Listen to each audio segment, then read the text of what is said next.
when you talk about the job you get done, what it forces you to do is like, okay, and also, like, what does your day look like? When you're doing these interviews with in customer, what are they? What do you do at 8 o'clock? What's the pressures you're under? What's the thing that keeps you up at night? You go through all that kind of stuff, and then also the big question, which usually is what people find a little bit interesting, is when you go, when you're thinking about, my customer, your service provider, what emotional response do you have? What do they do for you emotionally? And and so that kind of language is the most powerful stuff, because that's when absolutely. Most people who have got a business that's operating are doing something pretty special, because people don't want to pay money for nothing. So they're doing something that is making their life a heck of a lot easier, because especially if it's a reasonably big number, then there's something pretty special about what they're doing.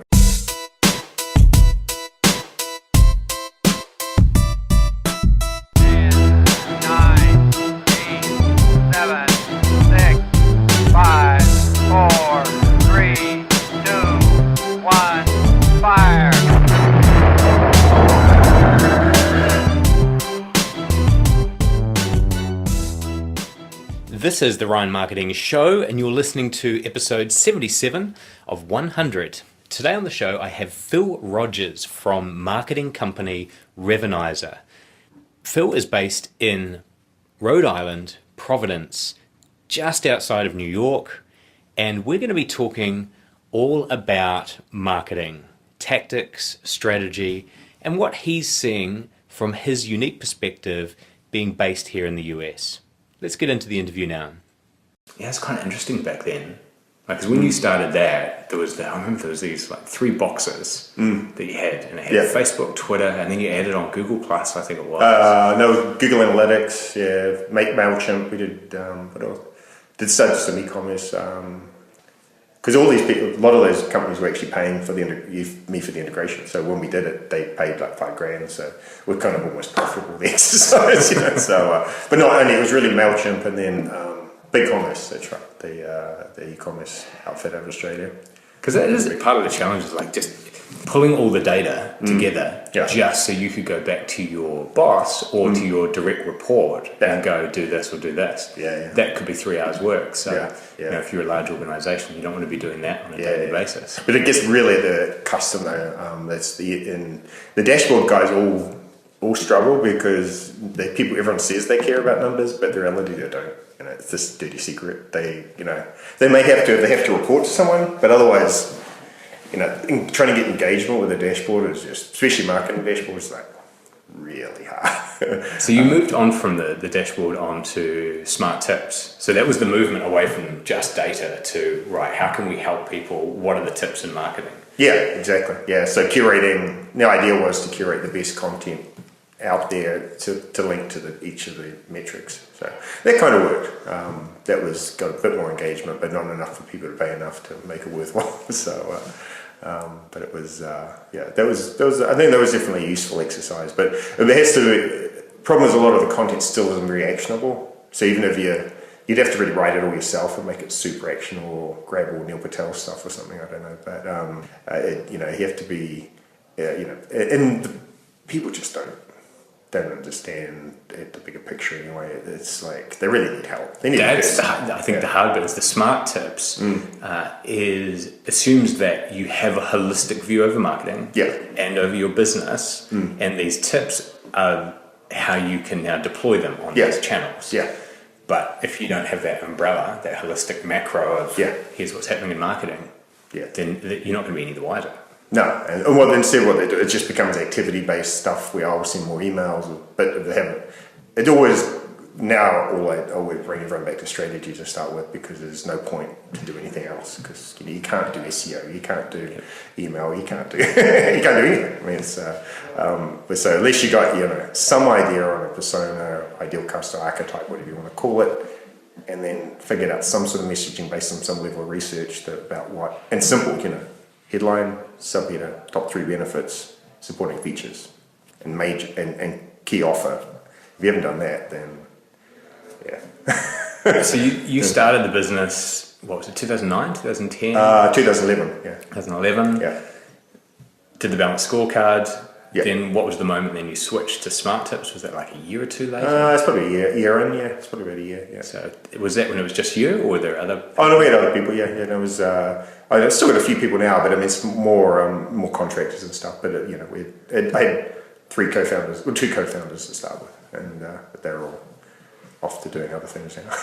And how do you know that, right, we're going to stop doing this, guys, balance scorecards the wrong way, we're now going to do Smart Tips? And then how do you then do that again to go, right, now Smart Tips is maybe the right way, but we need to provide even more, and we're going to down a different route? Yeah, well, it was, kind of went scorecards, so you did have the numbers. Then the Smart Tips were associated with each metric, so that was kind of linked. So you still had the scorecards, but you had, because everyone said, well, okay, I know I'm not very good at this. My bounce rate's horrible. What do I do about it? And then so you try to do content on that. Then after that, it was like the only way this gets interesting is big data and machine learning and algorithms and actually trying to do correlations between metrics.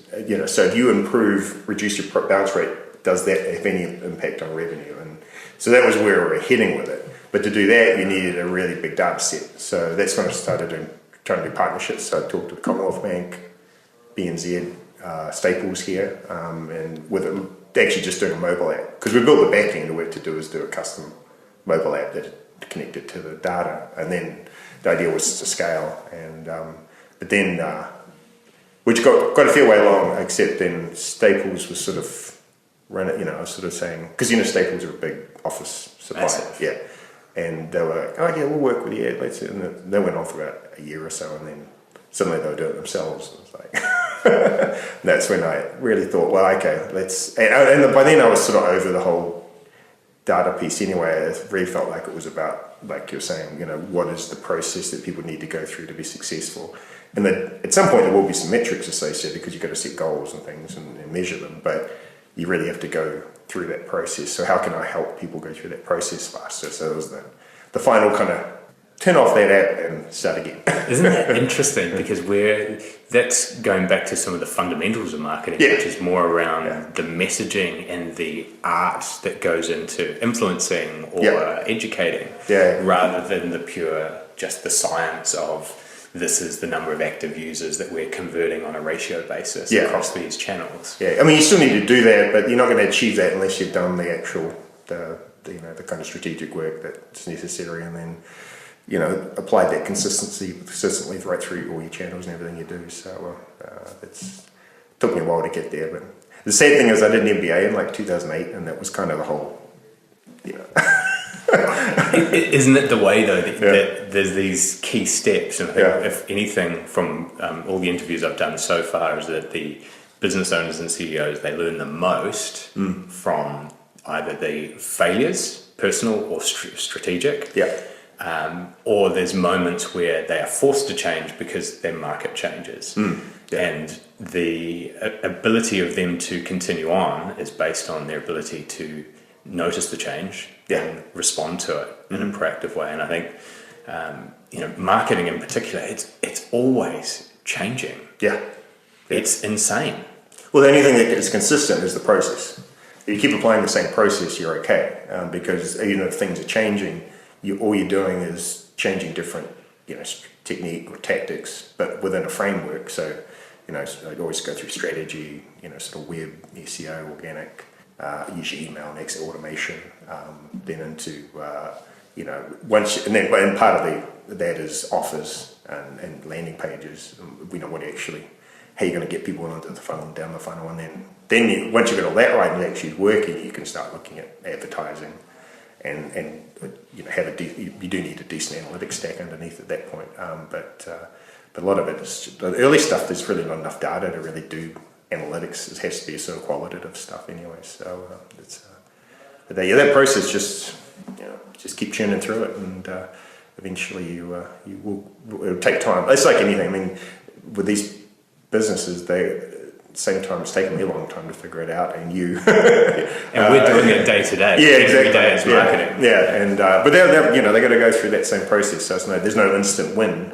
You can make it better, and a lot of, especially the smaller businesses, you can make a big difference if they just get clarity around who they're targeting and why they're winning in the marketplace, why people are choosing them over other people. And my favorite line too is with people is like, you actually get to choose your customers, because you don't if you've got 20 customers and you love dealing with 6 of them, target 6 more. You don't have to take, if you position yourself right, you'll attract them. You'll discourage the other people, but that's okay, So and there's plenty of ways of doing that, visually or through copy or through even the channels that you decide to activate.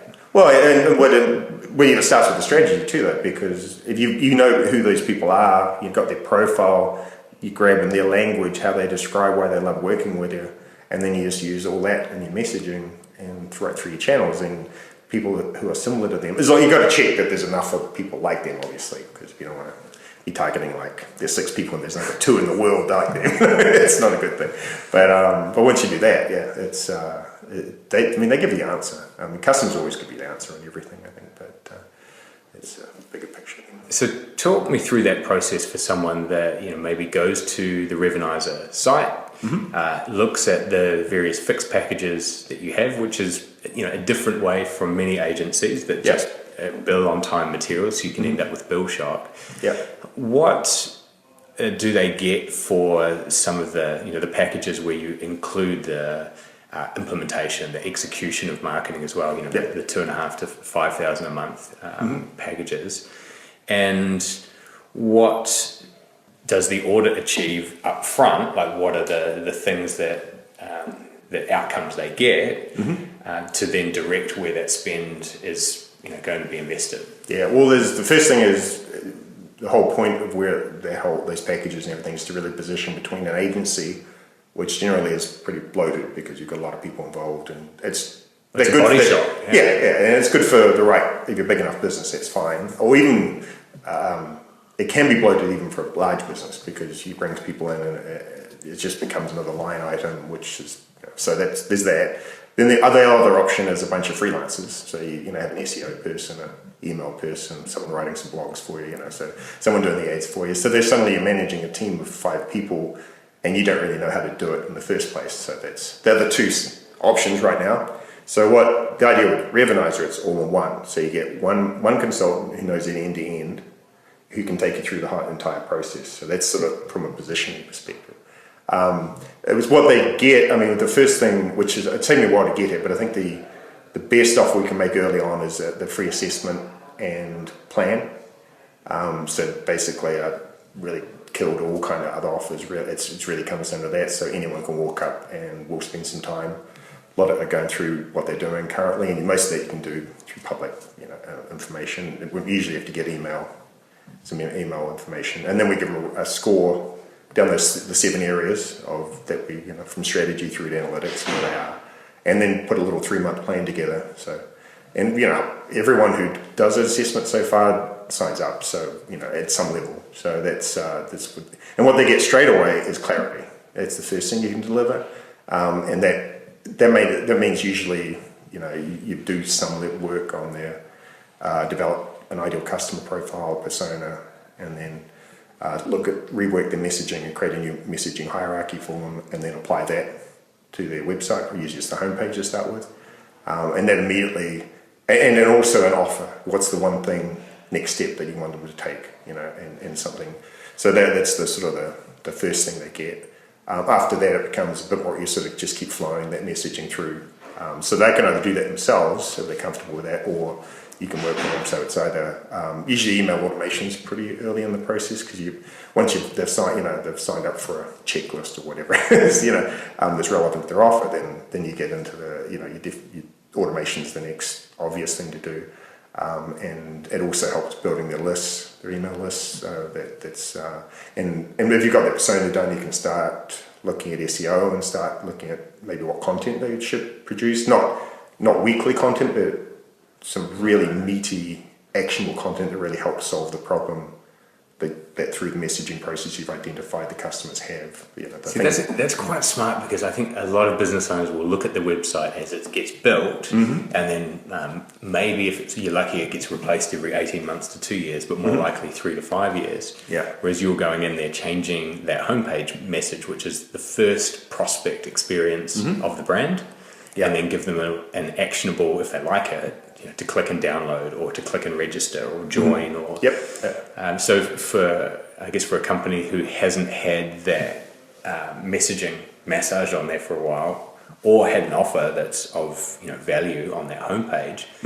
you can provide pretty quickly some metrics saying, well, here's the return on leads at least, or return on interest on the page.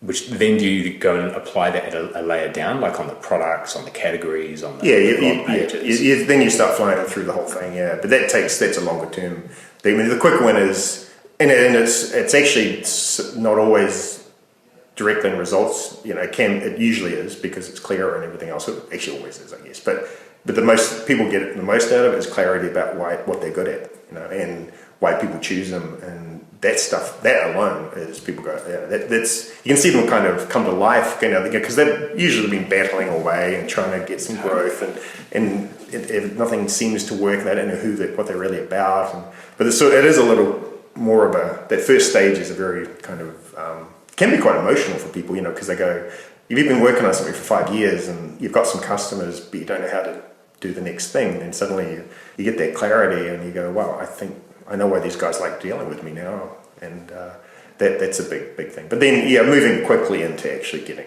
obviously you want to start growing the thing, but you got to get the timeline on this stuff. It's not instant, and it's iterative, and the main thing is to stay lean and don't spend much money just until you get it right. It's really the whole lean startup thing. That's what I'm trying to apply to, which I've learned through the hard way. Because not that I spent a ton of money on developing software that no one wanted, but it's still that process taught me that you got to experiment, test.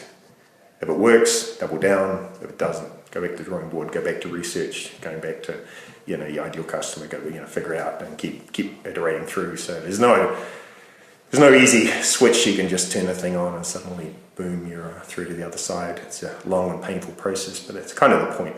I think there's that whole overnight success thing that really, every overnight success really was an overnight success. It was like 15 years in the making, because so it's a hard thing. But if you do it lean, at least you're not spending as much money, and you're hopefully speeding the process and doing shorter cycles and learning quicker, and failing faster. So it's good to hear you say that, because that's the approach I've been running with. Although it's not what business owners are used to. They're used to agencies going in saying, I know the best idea that you should run, and taking as much money off the table as possible, and then running that campaign, and tying the success to a metric that maybe has no meaning at all, like likes, comments, shares, traffic. Awareness, traffic. It doesn't matter what type of traffic or how qualified or how high the buyer intent, but we brought you all this traffic. So going in there, I've found, particularly in the last 12 months, it's better to be honest with a client and say, look, this may not work. And what I want to do is run multiple different campaigns to work out which one is going to work. And then 24 hours later or 48 hours later, we'll turn off all the ones that aren't working. And to get into that mindset of testing rather than committing everything to one, it's a big shift for some people. How do you get over that? Well, you base it on customer research. Like if you've got, I was just working with one financial advisor, and she'd done a survey of all their customers, and just really simply going through with really great comments about why they're working with her and why they love working with her. So, and the ones who replied are probably her most engaged customers anyway. So you go down and it's like, okay, well, there's 3 themes emerge. There's the one thing that and so you can pretty much at least base it on data. And when they see you using their own customers' words to develop the messaging, at least it's somewhat database or data driven rather than just throwing something against the wall, and I've got an idea, Have you found with some of those workshops or surveys that you run, actually, question on that, do you run workshops or is it survey based? I try to do interviews where I can. If they don't have anything, I mean, a lot of the time it's whatever they got I'll work with, but if they don't have anything, then I do like 20-minute surveys with their best customers, and I've got, it's a fairly, it's, gets into gets into like what jobs they does the client help the customer help what jobs they need to get done, what jobs the user needs to get done, and then it really gets behind how the my customer is actually helping them do that. Because that's smart, because then you're not talking about features and benefits. You're talking about business problem or customer problem, which could be completely different from what they think they're selling and the solution they're actually providing. Is there kind of like light bulb moments where you have clients just go, I didn't realize we were in that business? Definitely. I mean, I think when you talk about the job you get done, what it forces you to do is like, okay, and also, what does your day look like? When you're doing these interviews with an end customer, what are they? What do you do at 8 o'clock? What's the pressures you're under? What's the thing that keeps you up at night? You go through all that kind of stuff, and then also the big question, which usually is what people find a little bit interesting, is when you go, when you're thinking about, my customer, that your service provider, what emotional response do you have? What do they do for you emotionally? And and so that kind of language is the most powerful stuff, because that's when absolutely. Most people who have got a business that's operating are doing something pretty special, because people don't want to pay money for nothing. So they're doing something that is making their life a heck of a lot easier, because especially if it's a reasonably big number, then there's something pretty special about what they're doing, and so that's the piece that gets really interesting, I think. That sounds like that's almost your secret sauce, is eliciting the secret sauce of these businesses that they may not have come to a realization that that's what they're doing. It's a tough thing. If you're dealing day to day with someone, and they're happy with you and everything else, you don't ever. A lot of the time, you don't talk about the bigger picture. You don't talk about, one company does analytical equipment for food manufacturers and things, and they so they're always talking about, is the equipment working well? Do you need help with that equipment? But they never say, what are we actually helping you achieve? And what do we, in your job, what's actually going on? I mean, what's happening in the business that we're actually making a difference, that you're willing to pay us this amount of money for? And when you have those conversations, it's usually a big deal. I mean, like these guys, they're actually stopping.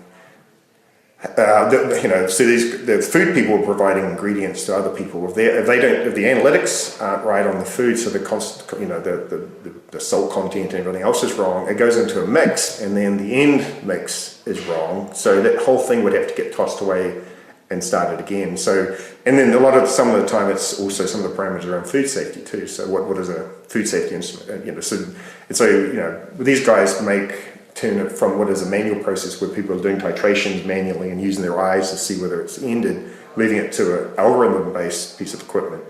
So it's objective, accurate every time, that kind of stuff. And, this basically means this guy could, these guys wouldn't sleep at night if they knew that they had to rely on one of their, lab guys not being hungover one day, or whatever, or tired, or, so it's an interesting, when they realize how important it is, it's a pretty big deal. And again, if people are paying some money, then you're doing something reasonably important for them, otherwise they wouldn't be hanging around. So now, you're a Kiwi guy. Yeah. Born and raised. Mm-hmm. Yeah. How did you end up in Providence Island, New York, America? Well, it's Rhode Island. It's a little state. It's a smaller state. So I'm outside of New York now. Oh yeah, you went through. Yeah, on the way up through. Went through Connecticut. So Rhode Island's really shouldn't be a state. It's got I think 2 million people, but they've got 2 levels of government. There's a big. I don't know whether you saw the big government building on the hill there. But anyway. Yes, I did. Yeah. So it's really. It's kind of Auckland. Sort of, but it's got all these layers of government and stuff. But anyway, I started an export company exporting cut flowers out to New Zealand, and when I was 24, and I didn't know it at the time. I thought it was kind of normal. That's what happened. We got to about $2.5 million in revenue in about 3 years, which was pretty good considering I think we started with $10,000 startup capital. So, wow. So the thing we did was set up an office in New York and deal direct with the wholesalers. So we cut out the importer, and when you're shipping live plants effectively, even though they're cut internet by ear, you really need to have that kind of communication. And all the farmers in New Zealand, a lot of them Hawke's Bay, a few Hawke's Bay flower growers, but all New Zealand cut flowers are grown mainly outside, so it's all weather dependent. So there's a huge problem where people put orders in, and this stuff is all 3 times the price of anything else. So, you're getting peonies in October, which is nuts, So they're going to these, the wholesalers in New York's best customers were relying on the wholesaler to come up with this thing that these florists had promised to these super fancy clients. And then the New Zealand, because of the weather would change or something no one knew about, it wouldn't turn up. Or the quality would be off because it was sitting on a tarmac getting hot and no one was there to keep an eye on it. And so there's all these implosions. People love the product because the air and the light's so good in New Zealand, the quality of the flowers are really good, and they're off season. You can't get them anywhere else. So anyway, that sort of, it was, very emotionally scarring because when you're dealing, perishables are really tough, especially when you didn't know, neither me or my business partner knew anything about flowers to kick off with. So we had to learn the whole way along, and that was expensive. So, but anyway, so after that, I left and went to, I thought, worked for a big company and worked for Diageo in Australia, which is selling Bundaberg rum. Though I was a Kiwi hired in Sydney to go to Brisbane to sell Bundaberg rum, which the local Queenslanders weren't too happy about. So it was a little bit of a bumpy couple of years there. And then I went to Brambles and started getting technology a bit there because of in Sydney. So and then we had a baby, so we moved back here and sort of got into the startup world and went through a few iterations and ended up here. So. And what is the startup world in Providence Island like? Like, are you the exception to the rule? Well, the state's Rhode Island. So it's actually Rhode Island and the Providence Plantations is the big proper name. But this is part of it. They have a Founders League's a co-working space. There is an accelerator here. They've got Brown University, and also RISD, which is one of the top design schools. So you've got some pretty big academic. Also Johnson & Wales, which is the biggest, probably most significant culinary school. So there's a lot of chefs and food businesses coming out here. So the big problem with Rhode Island is everyone leaves. They sort of graduate and leave. So I've been trying to build something here. It was a pretty rough city a few years ago, but it's got a lot better. And, it will be, it's sort of lower cost. 45 minutes from Boston, a couple hours from New York. And so I think there's a big future here. They just got there's still a lot of work to do to get it. But there's definitely a decent startup community. Nothing like, New York's going huge and Boston's huge, but at some point, I think this place will have some good stuff going on too. It has had some good wins. Well, being only a couple of hours away from New York and same from, even less from Boston, you are ideally situated between the two. Yeah. For someone that's based in New Zealand, it's a very long way. Mm-hmm. What advice would you have for Kiwis wanting to get into the US or start a career in technology or marketing? Are there particular things that you've learned along the way that you wish someone had kind of let you know before you came over? If you're coming here, you always, that marketing process we've talked about. So only if you apply that, you're pretty much, you'll be a lot better place. You can do a lot from New Zealand. Now you can do, create really a whole presence here, be selling here, and not even be here.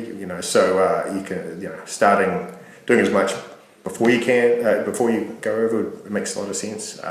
It's the Kiwi landing pad in San Francisco. If you're a software company, that's a pretty good setup to help. So there's resources that weren't around when I was originally doing it, but I think the main thing is, do as much work from New Zealand and create your presence here before you get here.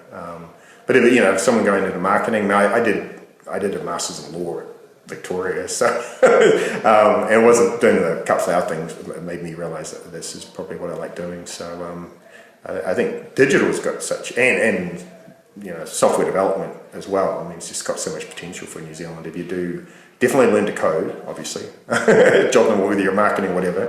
At least front-end coding, probably, at least learn Ruby on Rails or something to build some back-end stuff as well. So, because that gives you a lot of. It's pretty hard, especially if you're going to be in technology, to not be able to do that and to understand. Because that's something I'm still working on because I did the front end piece, but I want to really get into Ruby so I can start building my own stuff.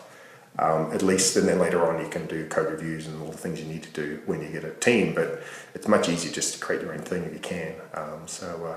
I think from a marketing perspective, I did really get a lot out of the MBA, so whether it was worth the money, I don't know. But I did getting a holistic view of every part of business, including marketing, and in knowing finance, and it really did help me a lot. So any kind of broad business-based education is always going to be good beyond marketing, not just doing marketing, but having the whole picture. And the one thing Americans do really well, which maybe it's different in New Zealand now, is all about building your own personal presence and looking for people who are willing to help you with that, because that's something. I think when people do Harvard MBAs, some of the ones I've heard talking about it, they get the network. But the other big thing is they really learn how to present themselves in a way that's really compelling, and so it's a lot about communication. And I think the New Zealand is tough. The accent is kind of interesting, it's fun, people like it, but then it does get in the way of communication here. So I was going to ask you about that. In being in marketing, it's a real unique strength to understand your marketplace. Mm-hmm. You've got customers in New Zealand as well as in the US. Yeah. What differences and similarities do you see between the markets? Like, can you apply one size fits all to what you do for clients? Well, if you're talking about a process, you can apply it because it's the same thing. And I'm not sure there's huge differences between the businesses. The way they all got the same sort of challenges, and in New Zealand, in theory, is a bit more generalist because you have to be because the market's not as big, but.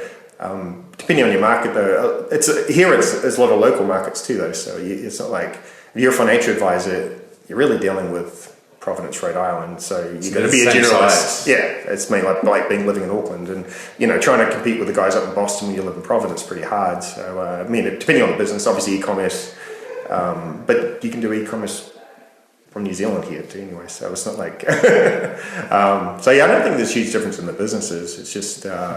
It is the accent does get in the way, though. Because the Americans like dealing with Americans. It's just the nature of it, and it does make it a little bit tougher. At least they remember you, though, which is a big thing. So that helps. But beyond that, it's a bit harder to sort of. So you got to kind of take that into. You got to start changing the accent. I gave my Instagram handle to someone, and I was saying it's Ryan in NZ. Yeah. I was like, it's Z, right? Yeah. Say Z. Yeah. Oh no, it's just beyond. Yeah. I still, it's a tough. I know people do change. Even when I was in Australia, I met some guy who was changing his accent, so he talked like an Australian. And I was like, no, I just can't do it. Especially that was tough. Yeah. For sure. And Brisbane at that. Yeah. Okay, so let's change tack a little bit now. I know there'll be some of the audience listening thinking, okay, there's two marketers in the room here, and all I want I want to know some tips and some tricks and some secrets. And so I thought it would be interesting to kind of, bat this one back and forwards across some tactics across social search, organic paid, email. What are some of the things you're seeing that works well? And maybe I'm happy to share some of my tactics as well. Should we start with paid search? So I guess most of my clients are probably doing obviously PLA is a Google Shopping with e-commerce, but not doing as much with AdWords, probably more on getting into social. So, Facebook is everyone's having a lot of success with. So, but it goes back to, the stuff, only if they've got the message straight, only if they've got the right offer. Because, Facebook, you can pay money and you can pay anyone to get traffic, but unless they convert, what's the point? So some of it is, I read a really good thing just on the weekend actually about, different kinds of call to actions, and so you're sort of matching them sort of cold. And so if you're doing a cold ad where no one knows who the heck you are, and then and you try to put you got to have a cold offer with it, so it's got to be something really low friction, and really compelling. And so when people try to go add to cold audience, and then kind of a hot CTA like why? That's a disaster. So some simple things like that, I think, as long as you're matching up and thinking about this audience, do they know who the heck you are? If they don't, then you really got to be very gentle about what you're trying to do in terms of next steps. Because they're just browsing. They might be browsing their newsfeed. Whereas Google Ads will be looking, they've got a problem to solve. I've seen success just by changing the book now button or the buy now to a learn more, and to not put them onto a product page, but put them onto a comparison site or a review area where that product is part of a number. It just so happens that the product's the best, but it's getting them to make that evaluation rather than say this is the product to buy. I think so. I think that kind of thing. I mean, just trying to match where you are in the funnel with the right offer and the right content too. So again, obviously comparison, at that point they're probably at the kind of choosing between options stage. So that sort of that would be more useful. So. Okay, so then we covered paid search, social. So we'll get back to Facebook. So that's probably a bigger topic on its own. Instagram. I think even some of the B2B companies are getting into where they have any kind of consumer base and something good visual that does well visually. Even I've got some financial advisors that are getting into Instagram, but mainly to try to reach a younger demographic. But whether I guess what results you get from that, still I don't know whether it makes you feel good to have a snazzy Instagram thing, and but I guess it sort of gets into video, and if you start getting some really good content together like that, but it also comes back to you're better off doing less and doing it really well than once you get into those kind of more expensive sort of mediums, and even actually content like written content. There's a guy here, Brian Dean. He's done a ton of research where you're better off doing. He's done I think 34 posts on the history of his blog, and he's got millions of traffic and selling a ton of training, and so 34. That's all he's done. Yeah, but what he does is go back and just keep working on until they're the best. For that keyword, they're the best in their ranking, and he just keeps working them and updating them, and they're incredibly actionable. They've got associated video. I mean, just awesome content, and it's way better. I've got people I just can't get them to break the habit of feeling like they have to do it regularly. They're better off doing incredible actionable content that solves a real big problem for their target customer than and that applies whether it's a video or a written piece or anything. But that's interesting that he's doing that, because that's almost the opposite of what Gary Vaynerchuk says around just create more content. You'll know which ones are the winners, but you only know when you look through the rear vision mirror. Seth Godin said, I caught up with him last week. I was very fortunate to have some time with him, and he said, I've created 7,000 blog posts, of which 30 have made me real money. But I didn't know which 30 they're going to be until I spent 20 years blogging every day.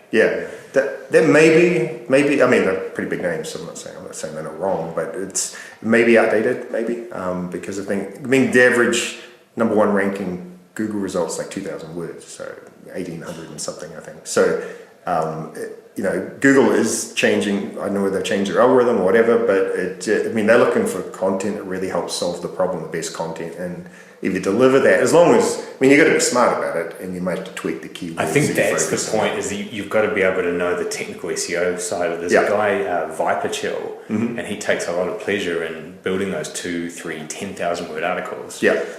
Where there's no one in that niche, and he takes all the traffic. With a one-page site. But you can also beat.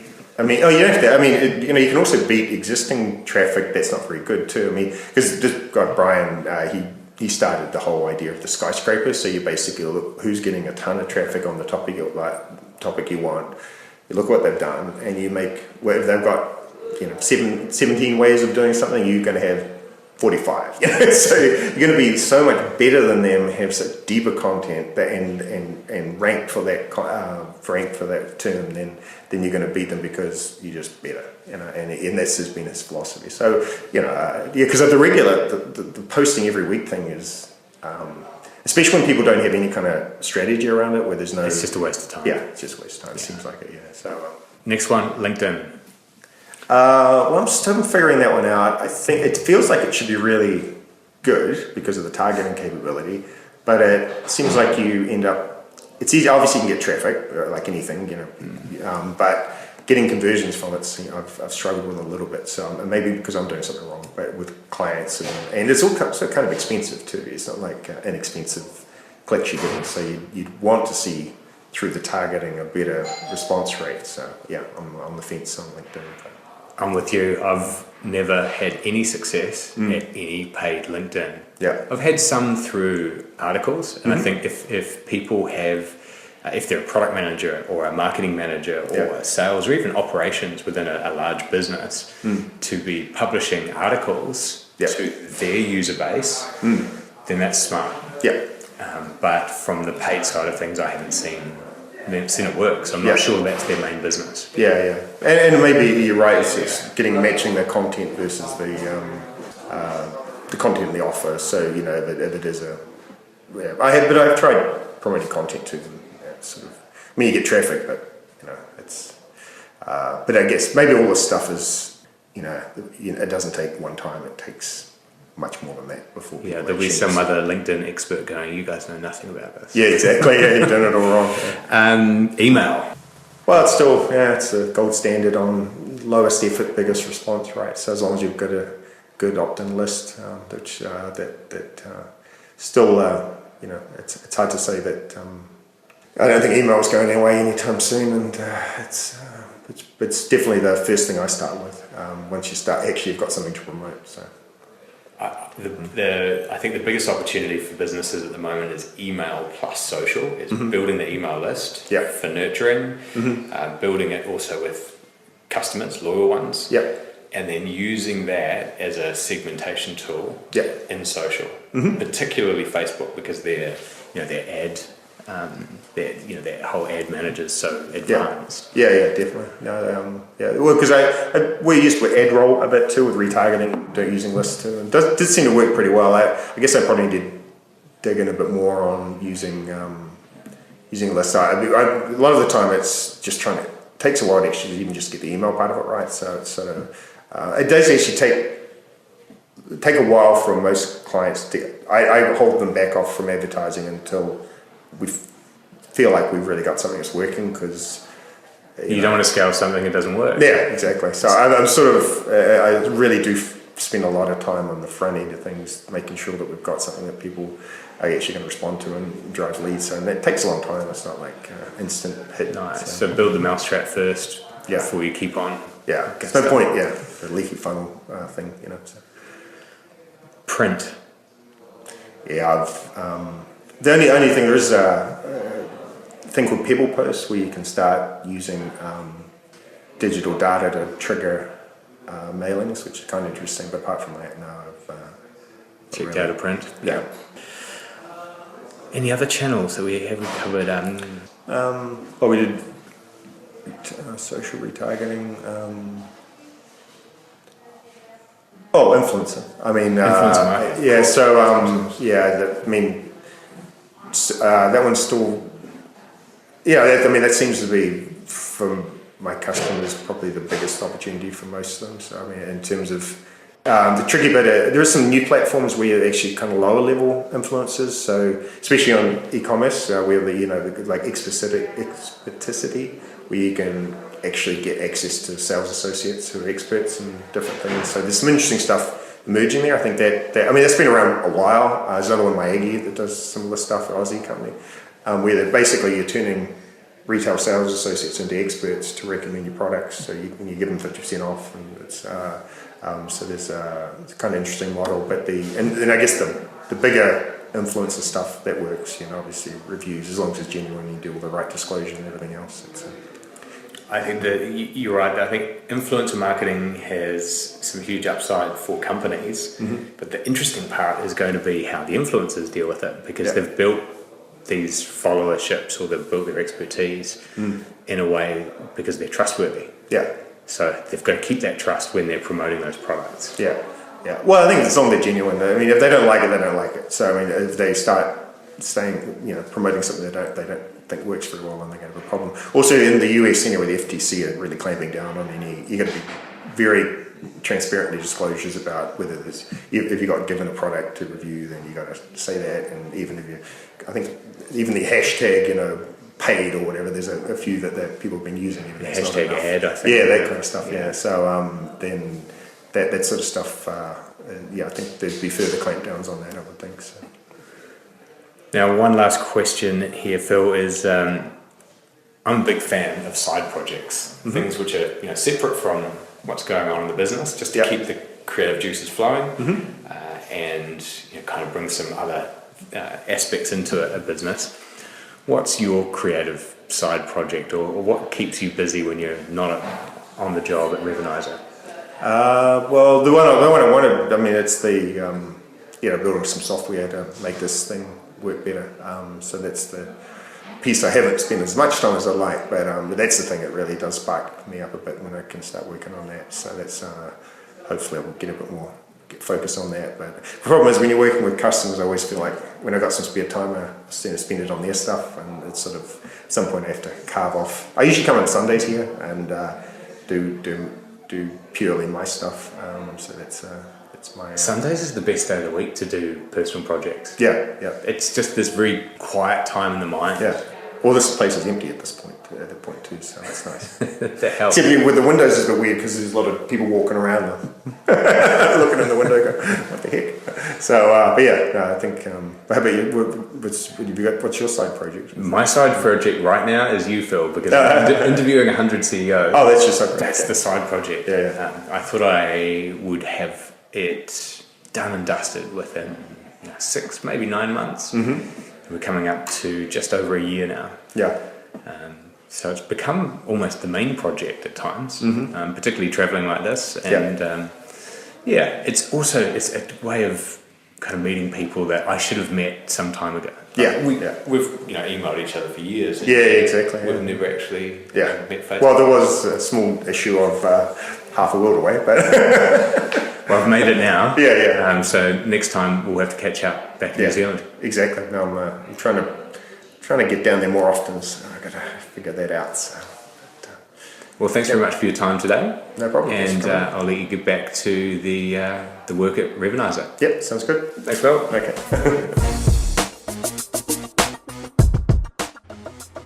If you like this episode, remember to subscribe for free on iTunes. Simply search for The Ryan Marketing Show in the iTunes Store.